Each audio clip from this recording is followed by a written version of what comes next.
بسم اللہ الرحمن الرحیم ربی شرح لی صدری ویسر لی امری واحلل عقدۃ من لسانی یفقہوا قولی رب زدنی علما۔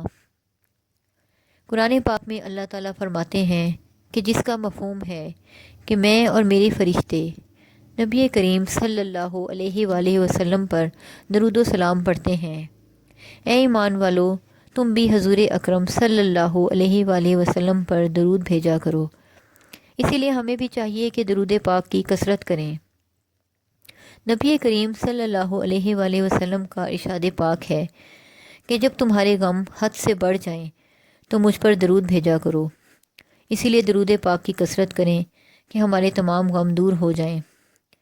ایک حدیث کا مفہوم ہے، ایک صحابی حضور اکرم صلی اللہ علیہ وآلہ وسلم کے پاس آئے اور عرض کی، یا رسول اللہ، میں نے اپنے دن کی ترتیب یہ رکھی ہے کہ دن میں فرائض کے بعد چوتھائی حصہ درود پاک پڑھتا ہوں، کیا یہ میری تقسیم دن کی عبادت کی ٹھیک ہے؟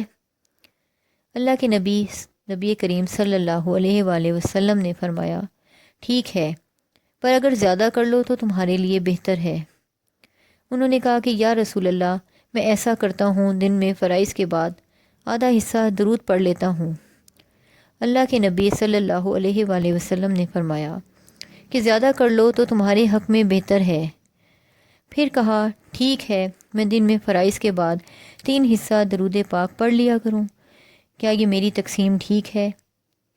آپ صلی اللہ علیہ وآلہ وسلم نے فرمایا کہ زیادہ کر لو تو ٹھیک ہے۔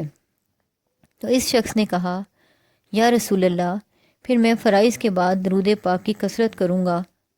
اللہ کے نبی کریم صلی اللہ علیہ وآلہ وسلم نے فرمایا، اگر تم یہ زیادہ کرو گے تو اللہ تمہارے ہر کام میں برکت ڈالے گا۔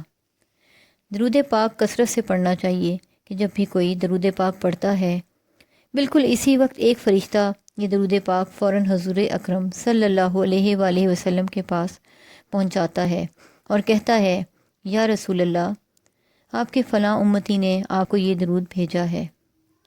آپ صلی اللہ علیہ وآلہ وسلم اس درود کو قبول کرتے ہیں۔ درود پاک کی کثرت تمام مشکلات اور پریشانیوں کو رفع کرتی ہے۔ ایک حدیث ہے کہ حضور اکرم صلی اللہ علیہ وآلہ وسلم ایک صحابی کے ساتھ بازار میں کھڑے باتیں کر رہے تھے۔ صحابی نے ہاتھ میں اپنے اونٹ کی رسی کو پکڑا ہوا تھا۔ اتنے میں ایک بدو بھاگتا ہوا آیا اور چلانے لگا، یا رسول اللہ، یہ جو آپ کے صحابہ کے ہاتھ میں اونٹ ہے، یہ آپ کا صحابی میرا اونٹ چرا کے لایا ہے، یہ میرا اونٹ ہے، میں اس کا مالک ہوں۔ صحابی یہ سن کر پریشان ہو گئے۔ آپ صلی اللہ علیہ وآلہ وسلم نے اپنے صحابی سے پوچھا، کیوں بھائی، یہ آدمی صحیح کہہ رہا ہے؟ آپ صلی اللہ علیہ وآلہ وسلم کے سوال پر وہ صحابی منہ ہی منہ میں کچھ پڑھنے لگے اور ان کے ہونٹ ہل رہے تھے۔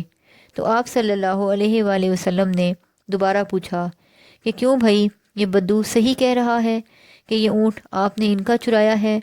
صحابی منہ میں کچھ پڑھتے رہے۔ جب آپ صلی اللہ علیہ وآلہ وسلم نے تیسری دفعہ پوچھا کہ بھائی آپ بتا دیں کہ کیا یہ صحیح ہے کہ یہ اونٹ آپ کا نہیں ہے اور آپ ان کا چرا کر لائے ہیں؟